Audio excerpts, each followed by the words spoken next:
Good morning, Suzanne Joy. Good morning, Deborah LeeAnn. This is um, I don't know why I think this is auspicious because every week of this year has been feeling very auspicious. Um, it, it- I think I need some help on introducing what we decided to talk about. We're just finishing up this week, actually tomorrow. We're recording this on the second last day of the pulse of Gene Key 52, which is stress to stillness through the path of, Restraint. haha, I know why I have a problem with that word, restraint. Beautiful.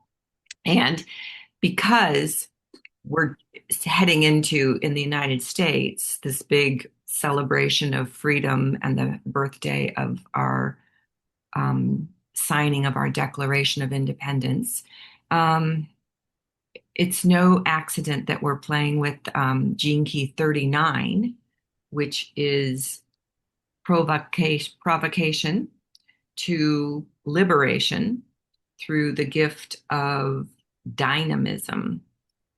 And I don't know how this is going to look, but I'd like to play with the two of these because I feel the energies of both of them swirling around together right now. Um, and in our country where we're going to have fireworks for 5 days in a row, I think it's the dynamism is obviously coming. Um, so the how I would just like to start is with a breath because both of these have a lot to do with how we breathe. And when we breathe, it can transform the stress hormones in our system. It helps to alleviate some of the mental looping that we might be doing. It helps to calm the cortisol producing or adrenaline producing uh, chemicals in our system. It also allows us to relax into a different space.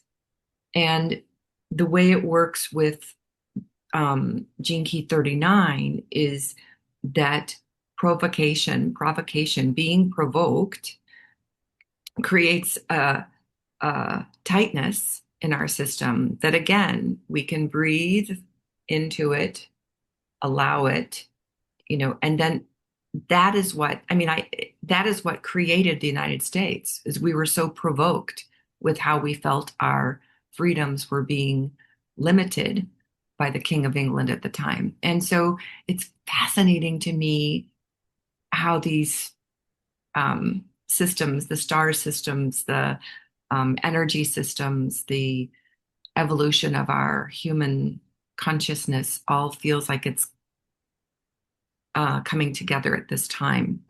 So that's my introduction. Do you want to lead us in breathing or anything?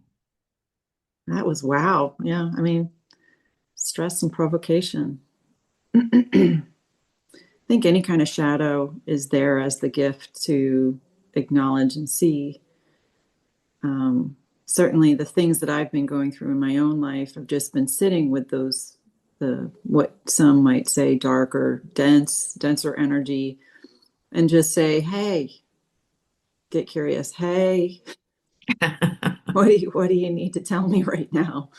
Um, is it comfortable? No, it's not comfortable, if I'm being truly honest. But I will say that there is always the gift that comes out of it, and that feels a lot lighter. And just to think about those two keys, what was it? Restraint and dynamism. Wow. Yeah. Um, to live to stillness and liberation.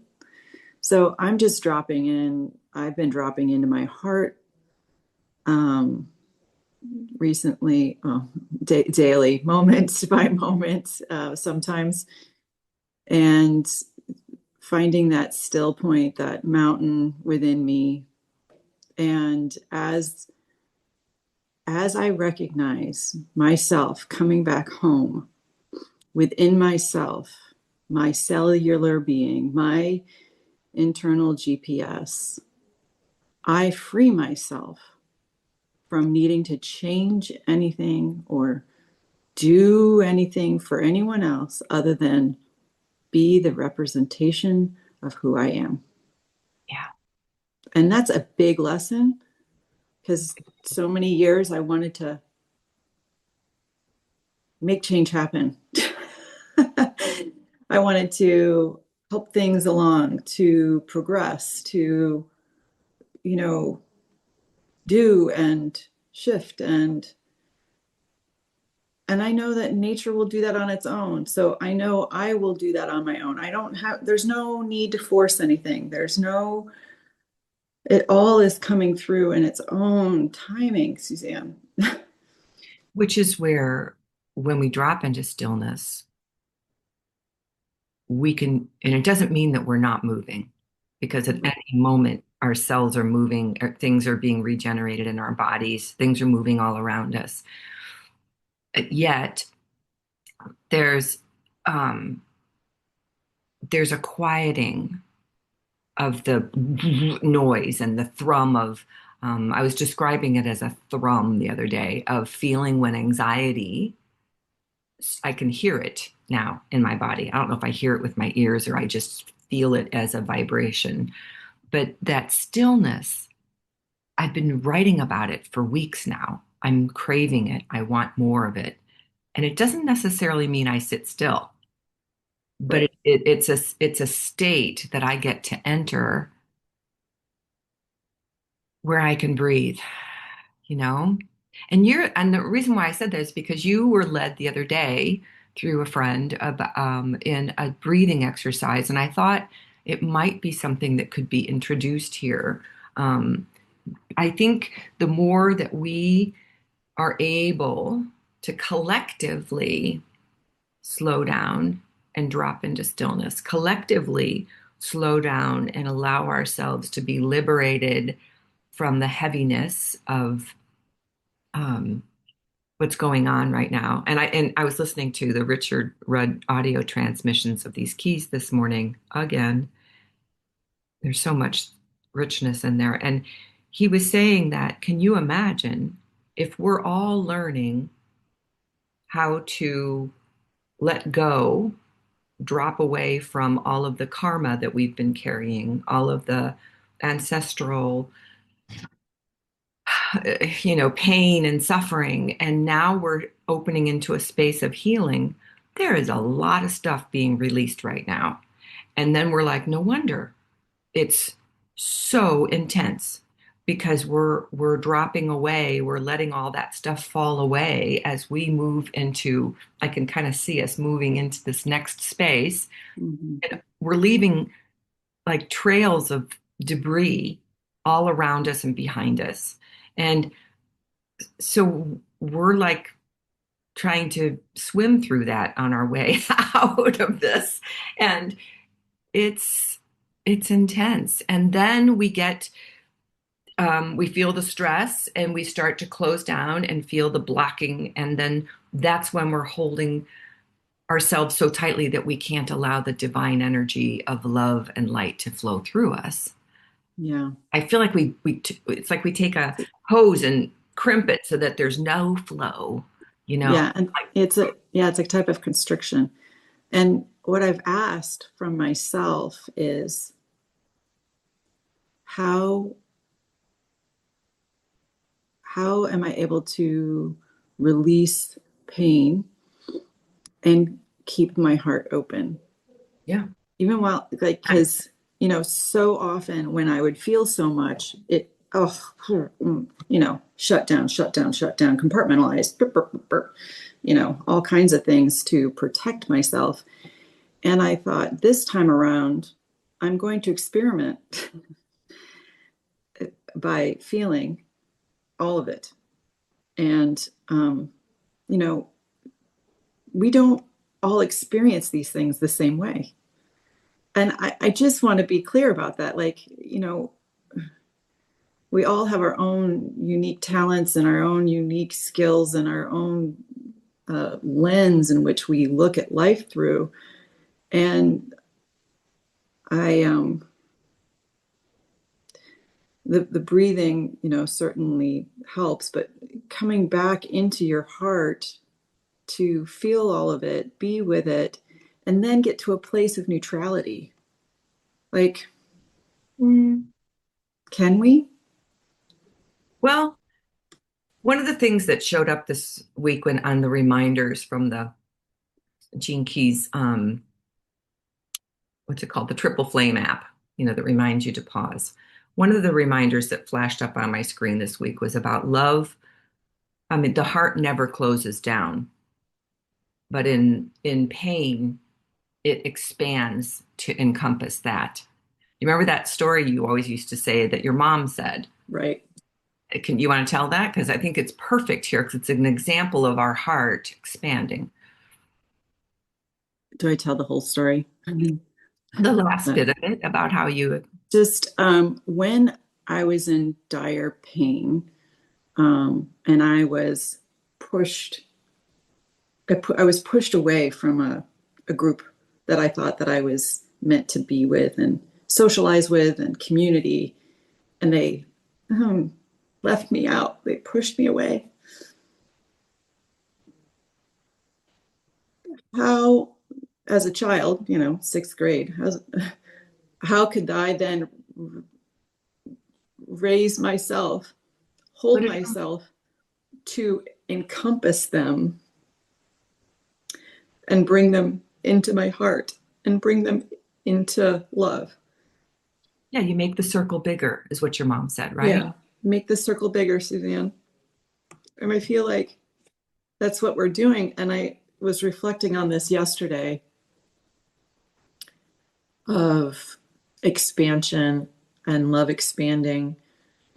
And sometimes it doesn't always feel great. But love is cracking us open for more, more capacity, more abilities to express ourselves authentically, um, more, more life to live through us, Yeah. more experience, more. It's not the Disney romantic princess love. We need to expand our definition of what love is. I mean, it is life force. It is the energy that connects us and binds us and um, that holds us together. I mean, it is the collective consciousness. It's the soup that we are all in. And there are a lot of people in the soup with us that were like, I'm not so fond of that hot chili person over there, or that super sour, extra sour vinegary thing over there, or the super sweet sugary. I have very strong taste too, but I'm like, okay, how do I welcome it in? Because what if all of that together makes a delicious, amazing experience of this life? Right. So I appreciate you sharing that because I know this is up for you right now. And it's very hard when I'm wanting to feel that I am sovereign and I am whole, and then somebody walks in the room and I'm like, I completely lose it. So energetically for me, emotionally for you, maybe mentally or physically for other people, we're all learning how do we stay here and be with another. How do we not go into stress mode or into provocation mode or and the other thing I wanted to say about the shadow of being provoked is it activates all of our shadows. So maybe you don't even have gene key 39 in your profile. We're all playing with it because this key will like go, oh, your key of dullness. Oh, your key of this. Oh, Mhm. your key, I'm gonna like poke at all of these shadows because I want you to wake up and get to that space of liberation. So you're right, it's not comfortable, but this is the work we signed up to do. And Yeah. And how do we stay on the path when sometimes all we want to do is go shut down, not in the stillness good way, in the, no, no, but yeah, it's, I don't want to say escapism, but definitely, especially when you dive deep and then you've been, I don't want to say holding your breath, but it's like, yeah, you okay, do. You do. I do. it's I like, okay, I need to come up for air and just rest. and I don't want to breathe deeply because that feels too, it almost feels too much. And then I thought about people that swim, people that meditate, people that do yoga, where they're breathing rhythmically and Mm, wholly and fully all the way down into their bellies. They are some of the happiest, most even-keeled people I know. In cultures where people swim every day, I'm hmm. thinking of Australia, those people walk to the beach and swim every single day. It's part of their daily routine before they go to work, before they have their families to school, whatever it is. And they're they're not as volatile as our culture, which if we get into water, it's to get in and out of a shower in less than, 5 minutes. Um, But yeah, it's so slowing down and getting the breath all the way down into the belly lets our body know we're safe. It lets our body know that we can calm all that production of cortisol and the um, stress-inducing hormones, which are totally messing with our health. mm, yeah. And I did do some equine therapy the other day, and it's interesting with horses that they know your heartbeat.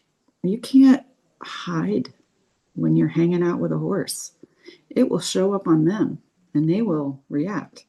Yeah. And so there is a beautiful dynamic of communion and communication when you can recognize your breath, your uh, even how you hold yourself with them to feel safety. And as you feel that safety and breath and heartbeat, you co-regulate, and the horse is in tandem with you. We and I, And yes. Yeah. I noticed that there were times where we set boundaries. I set boundaries with the horse, and some of the stuff came up for me about how the horse was running to the gate, and I was like, oh, he's trying to escape. Yeah, that's a lot. I know, I'm feeling a lot, dude. I get it. I don't want any part of that. So I was like, okay, I'm taking ownership of my stuff. Come on, I'll drop back into my heart and own it and feel it. And then he just walked with me, and They it's won't let you. They don't let you no, play the game of I'm showing up over here. They don't have any interest in that.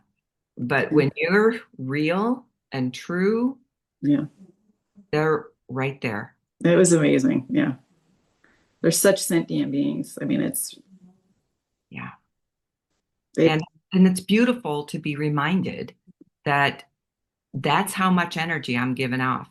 And this being can feel it. And on some level, everyone that's around you can feel it. Everyone that's right, around me that can feel it. And so that aura, that life force, that radiating energy from us, do we want it to be like in support of humanity, or do we want to be adding to the collective ugliness and pain and suffering? And I notice I did it this morning. I got started on some rabbit hole this morning making coffee, and it brought up a memory of my biological father and blah, blah, blah. And I just was like, I started to explain it to my housemate, and I thought, no, I don't want to. Whoa, I need to. I don't want to do, I don't want to do this right now. I don't even want to do it ever, but I didn't want to do it then because I knew I was getting ready to come upstairs and breathe myself into being present for here, not living 35 years ago. I don't want to go there anymore. Yeah. I think it's, you know, when we're able to release our pain, yeah, shukuarake inaya, and release any type of comparison to what anybody else's journey is. Yeah, Ura ititi akarakotata ishuntatarea. You know, we're we don't we don't need that anymore. no. It's just whatever is for us to allow us to be all and remember our innate beingness. Yeah, and so the the one thing I want to mention is that we are also in a spiral dynamic right now where we are revisiting a lot of stuff from the past so that we can heal it. We can recognize it. We can feel the pain of it and go, thanks for the reminder. And I'm not there anymore. I'm not the same person I was 35 years ago when this hit me the way it hit me. And I just want to I just want to remind everybody that we're getting a lot of like stuff coming back from the past, blasts from the past, people showing up, old stories resurfacing. Have you noticed that? It just feels, woo. Well, and I think right now, especially with this retrograde, you know, I call it the R's. You know, this is the time for review. This is the time for reflection. This is, I mean, retro is meaning review. You know, Go back. let's look at the all the R's, the release, reflect, you could say research. It's all of it to remember. um, so it's not a bad thing. It's just it's like pause button so you can do this deeper inner work um, that moves, you know, now through the 24th of this month of July. Yes, absolutely. I want to show the mudras. Um, and I know this is stillness. And interestingly, it's the mudra of grounding. Or Can you describe it for those yes, listeners for that those who are listening, it is the ring finger touching the thumb on both hands. So you take your ring finger, you touch your thumb, your pinky, your middle finger, and your index finger are all pointing up. And as you breathe into that, that supports you on grounding, dropping into the still point, which the physiological space is the perineum. So it's way down at the root of our spine.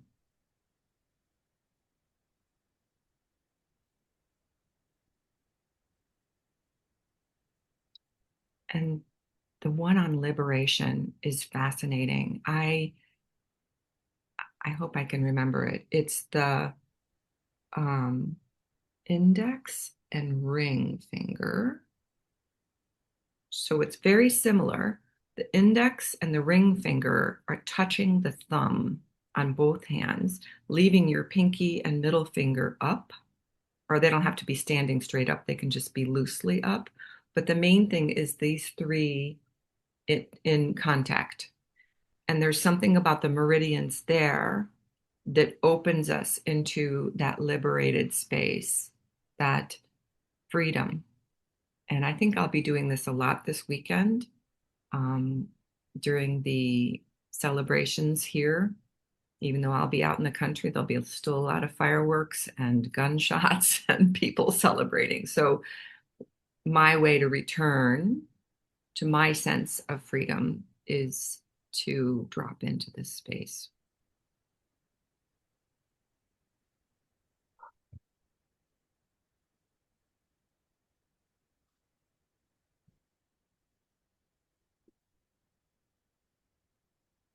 thank you.